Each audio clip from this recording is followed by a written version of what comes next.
સુરતની ઉધના સર્વેલન્સ પોલીસને મળી મોટી સફળતા। સુરતના ઉધનાના કલ્યાણ કુટીર વિસ્તારમાંથી 7 કિલો ગાંજાના જથ્થા સાથે 3 આરોપીની ધરપકડ કરતી ઉધના સર્વેલન્સ પોલીસ।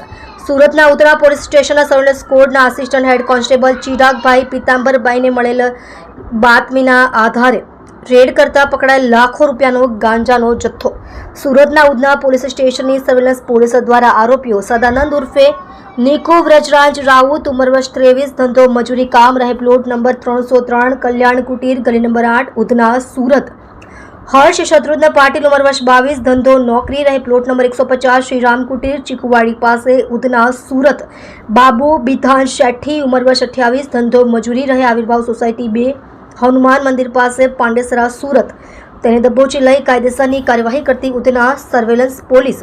સુરતની ઉધના પોલીસ દ્વારા આરોપીઓ પાસેથી કુલ મુદ્દામાલ કિંમત ₹95.710નો કબજે કરતી ઉધના સર્વેલન્સ પોલીસની ટીમ સાથે 3 આરોપીની ધરપકડ કરી ગાંજાનો જથ્થો આપનાર જાડિયા નામનો આરોપીને વોન્ટેડ જાહેર કરી સારી અને પ્રશંસનીય કામગીરી કરેલ છે।